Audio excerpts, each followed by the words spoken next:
যারা টাকনুর নিচে কাপড় পরবে ইচ্ছাকৃত ভাবে, আল্লাহ পাক কিয়ামতের ময়দানে তাদের শাস্তি হচ্ছে তাদের দিকে তাকাবে না।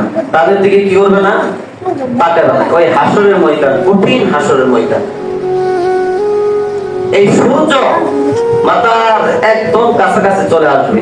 ওই সূর্যের আলো যদি ডাইরেক্ট মাথার মধ্যে আসে তাহলে তো পুরো শরীর গরম হয়ে যাবে। কি করা যায়?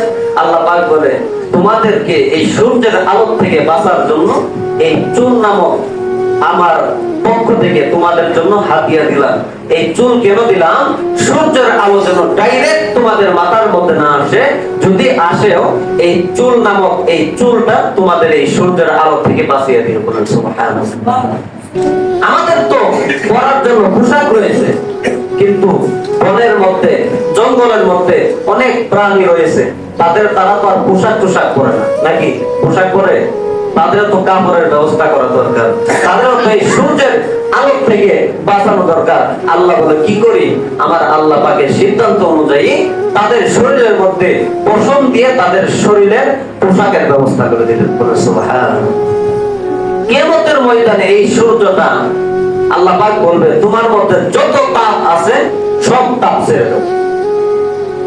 এই সূর্যটার 12টা মুখ আছে, 12টা মুখ দিয়ে তাপ দেওয়া শুরু করবে।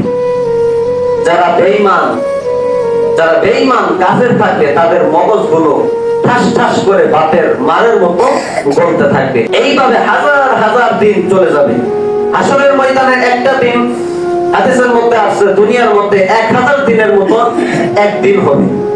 আমাদের দুনিয়ায় 1000 দিন যত বড়, হাসরের ময়দানে একটা দিন ওই রকম। তাহলে কত কঠিন ময়দান হবে সেদিন।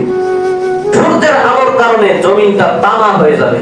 মানুষের চিৎকার, কান্না করতে করতে এক সময় চোখ দিয়ে পানি বের হবে না, রক্ত ভরা শুরু হয়ে যাবে। মানুষের চিৎকার, নবীরা পর্যন্ত ইয়া নাফসি বলে কান্না করতে থাকবে, আল্লাহ আমাকে বাঁচাও, আল্লাহ আমাকে বাঁচাও। হ্যাঁ, আমার আপন আম্মা, আমার বাবা, ভাই বোন আমার সামান দিয়ে যাবে। তারা জানবে, তারা চিনবে, কিন্তু তারা কেউ পরিচয় দিবে না। ওই কঠিন ময়দান আমাদের সামনে আছে, কেউ পালাইতে পারবে না। দুনিয়ার মধ্যে যত বড় বড় বেঈমান আছিল, যত বড় বড় বাদশা আছিল, যারা আল্লাহকে অস্বীকার করেছে, তারাও জানতো মরণ একদিন আমাদের হবে। কেউ পালাইতে পারবে না মরণ, কেউ না, যতই চেষ্টা করুক না, সবাই একদিন কবরে যাইতেই হবে। এই যে আমাদের কবরের পাশে, মসজিদের পাশে কবরস্থান, কত মানুষের আপনজন শুয়ে আছে। হ্যাঁ, তারাও আমাদের মতো এক সময় যুবক ছিল, আমাদের মতো এইভাবে চলাফেরা করত, তারাও ঘোরাফেরা করত, তারাও খানা দানা করত, নামাজ পড়তো। কিন্তু যারা নামাজ পড়ছে তারাও কবরে চলে গেছে, যারা নামাজ পড়ে নাই তারাও কবরে চলে গেছে। সবাই মরতে হবে।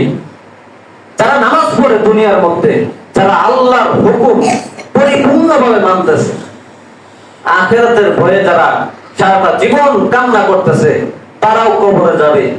আর যারা দুনিয়ার মধ্যে আমার মাওলাকে মানে না, যারা আমার মাওলার নিদর্শনকে মানে না, যারা আমার আল্লাহর আইনকে মানে না, তারাও একদিন কবরে যাইতে হবে। তারা কবরে যায় কি করবে? কবরে যাওয়ার আগেই কবরের মাটি আল্লাহ পাকের পক্ষ থেকে হুকুম হয়ে যাবে, এটা নাফরমান। দুনিয়ার মধ্যে এই বান্দা আমাকে মানে নাই, তারপরও তার খানা আমি বন্ধ করি নাই। একদিনের জন্য তার বাতাসটা ছিল, আমি আল্লাহ আমাকে না মানার কারণে একদিনের জন্য তার বাতাস দুনিয়ার মধ্যে টান দেই নাই। তাকে আমি রিজিক অবশ্যই দিয়েছি, কিন্তু ওই জায়গায় সুযোগ দিয়েছি, এখন থেকে আর সুযোগ নাই। এই নাফরমানের কবরে জাহান্নামের আগুন জ্বালিয়ে দাও। হাদিসের মধ্যে আছে, এইভাবে বলেন, যারা যে বেঈমানটা কবরের মধ্যে চলে যাবে, চলে যাওয়ার সাথে সাথেই জাহান্নাম থেকে তার কবর পর্যন্ত একটা রাস্তা দেওয়া হবে। জাহান্নামের আগুন ওই কবরের মধ্যে পুরা কবর ভরপুর হয়ে যাবে, চিৎকার করতে থাকবে। মানুষ আর জিন ব্যতীত সমস্ত প্রাণীরা তারা শুনতে পাবে।